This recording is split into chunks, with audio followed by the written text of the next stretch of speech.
Yo, welcome back. So we'll continue from where we stopped, which is splice, right? So yeah, I don't think we need anything. Let's just reduce it. The picture. Okay. So based on we're still covering our fonts. I mean our text. I'm just showing how to edit text and all of that. So we have done shadows, hollows, and also them. So the next one is splice. Now, what splice does is that it creates a shadow, yeah, a shadow of the color. Now, based on the color of the text you have right here, let me make this background. The black and white is actually not going to make it that visible. So this is black, and make the background white, and then I'll make the text black. If you understand better, okay. Now this is what splice does. See how the thickness is. So it changes the color of the font because the color of the font is dark. Now when you reduce the thickness, it's going to make it somehow, see, it's like grayish color, right? To increase it, it's now showing more black. There's offset, there's direction, and you can change the color. You can make it yellow, you can make it black and white and all of that. But most times I don't use splice. It's rare for you to use splice. And then there's outline. This outline is used for creating text effect. I think I do a on Canva tips and tips. I showed you guys how to create a text effect and on my YouTube page. Okay, so I'll just go how to create is that you go to the outline, right? You say you can increase the thickness. Let me go back and just pass it. Right? Okay, so effect. When you go to your outline, you can increase the thickness. This is the default color it's going to show you. It's going to show you an ash color. You change the color to black. The black that you have, the color of the font you are using, right? If it's black, you change to white. If it's blue, change to blue. Understand? Then you go back to your color and then you change it to white. So you see that it has an outline, right? There's a black outline on all part of your text. So that's what it basically does. And then on the text effect, you can now add extra editing, creating a shadow and all of that. There's like instruction video, so I'll just leave it at that. And then there's echo. So you have to change the color back to black. So echo is now visible right here. So okay, change the color. The color of the echo is white, that's why I'm missing. So that's what echo does. It creates multiple shadow on a design. You see there's like 2-3 shadows on the font. So that's why echo. There's splice, there's neon. That changes the color, right? If it's a black, remember the color of our font is black, right? So it changes it. It makes the font white and then creates a black shadow. If it's blue, changes the color to white and creates a blue shadow. That's how neon works. Then there's a background. If you want to add the background to your text, then you can edit the background. Increase the roundness and make it a bit more flat. The spread. If you want it to be even, it's better to make it even than leaving it like this. That is not perfect. So this is better. Then there's transparency. If you don't want it to be fully transparent, you can change the color also. Change it to black, change it to white, change it to this color right here. So that's how text to edit effects on your text. So we'll just reduce this. And then now talking about images. So there are many things you can use. So there are many options here for editing of image. The first one right here is this effect. This effect is going to be very, very crucial. Then you see you have the background remover, you have the magic eraser, and you have the magic edit. But these two are pro features. So if you want to remove background, you don't need to. If you're not using the Canva Pro, you don't need to have to remove the background on Canva. There are other ways you can use to remove background, but we'll not be covering that now.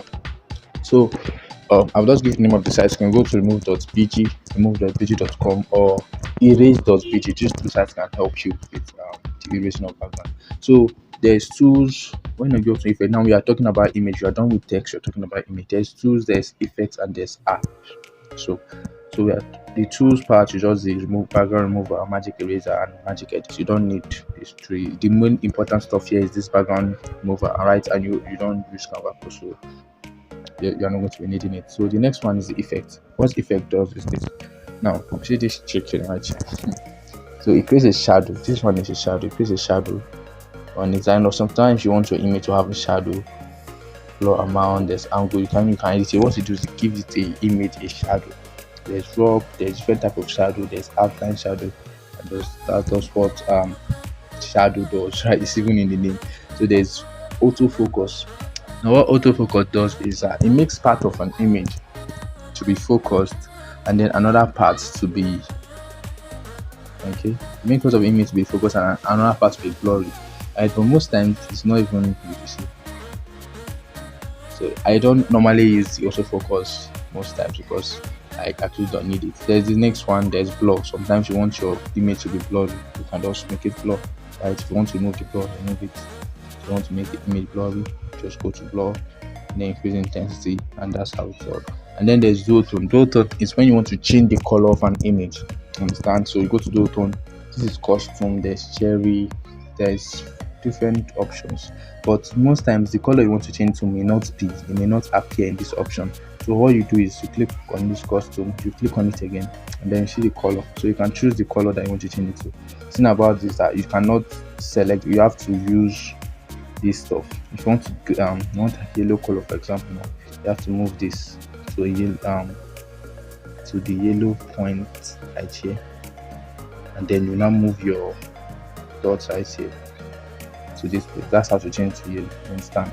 So I don't know, before this option was not like this, but after the recent update, that's how it looks like. So it's the same thing for here at this point, and you see we've made it yellow. You understand? So that's how the auto works. They just change the colors of image, and with time I believe you've been needing that too. Okay, so effects, and then there is tone. So I've covered what effect does. And there's apps is create mockups. Now I believe you've seen in one of the book I created short recently. Now one of the mockup I used, right, was from Canva. Let me show you the mockup.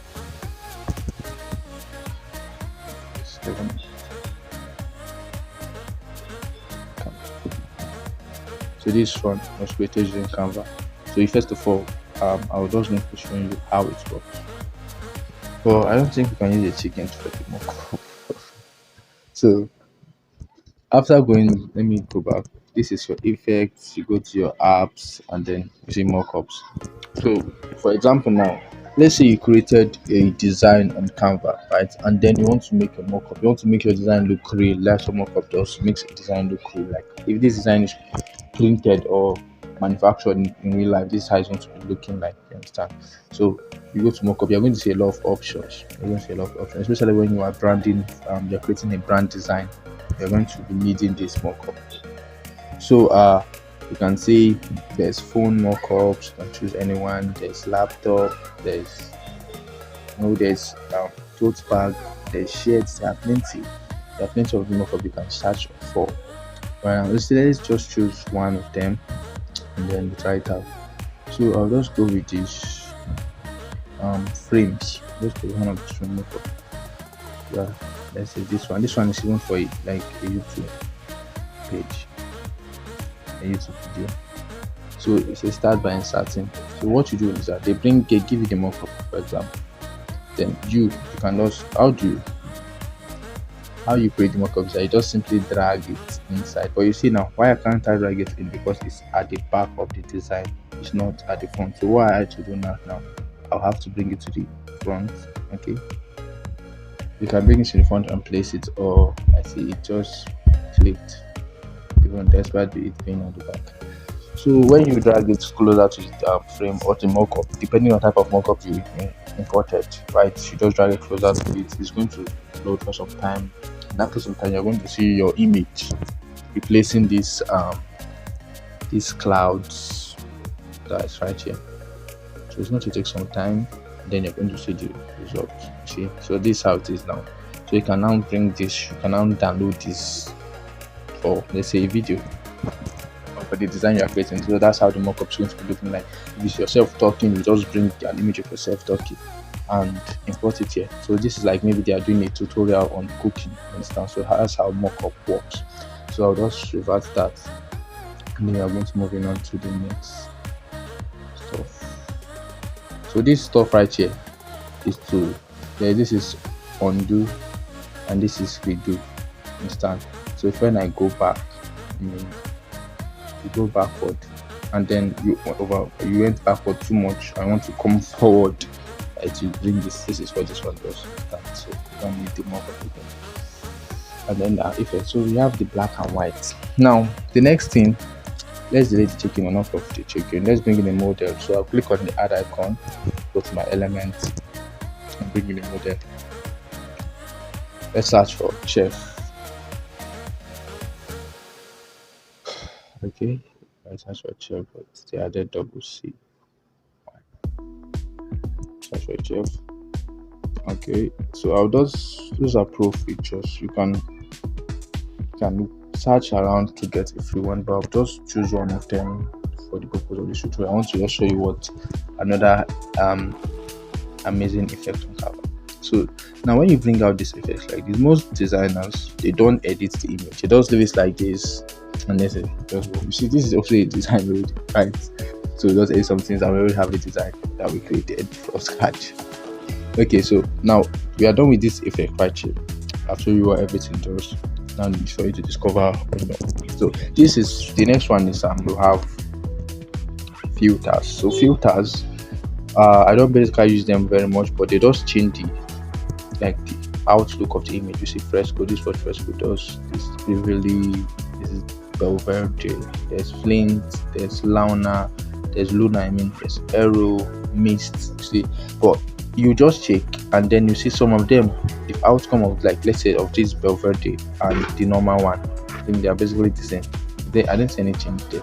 But you can check for Flint and Luna and all of that. So you're going to go with the final one that okay, if this Luna is looking better than your none, then you go with the Luna, you understand? And also this shade dot showing here, you can increase the intensity or reduce the intensity, right? That's what it does. So that's that for filters. There's natural, there's warm, there's cool, there's vivid, there's soft, there's vintage, there's mono, there's color pop. There are plenty, right? You have to explore them on your own. Just when you are trying to create a design, just play around with it and see what you get. So what I normally use is this adjust. Now this adjust, I use it to enhance my images. I've been you heard of photo editing before.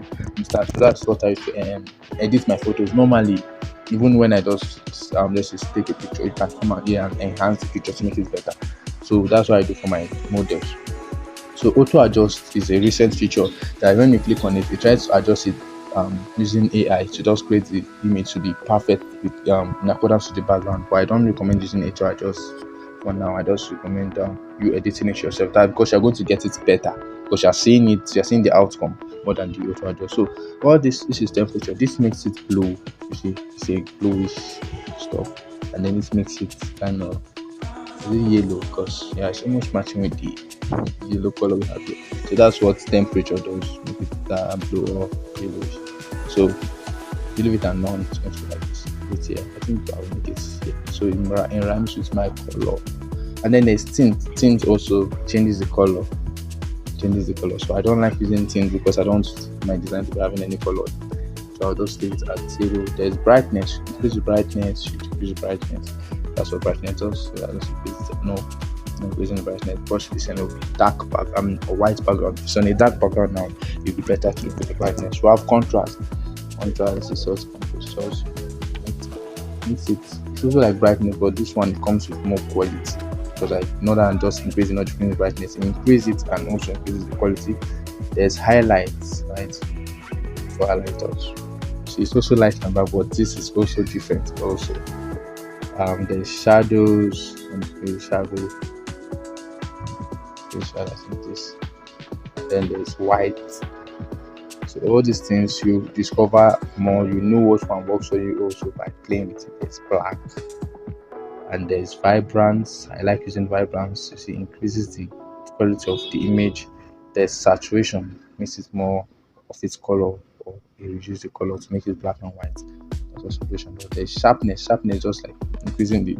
I believe you want to take picture and make the edit be sharp. You understand? Sharp makes increasing the quality of the image.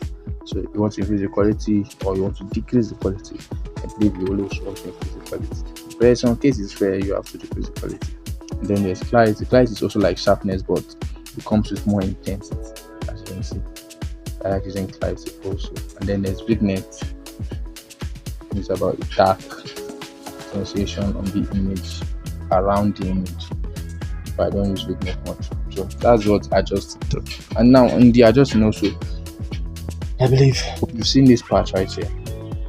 There's whole image, you can make it whole image, you can make it on the background or foreground. So I believe I just like using the whole image because I remove my background before I start editing. Okay, so in the next video we're going to continue from here.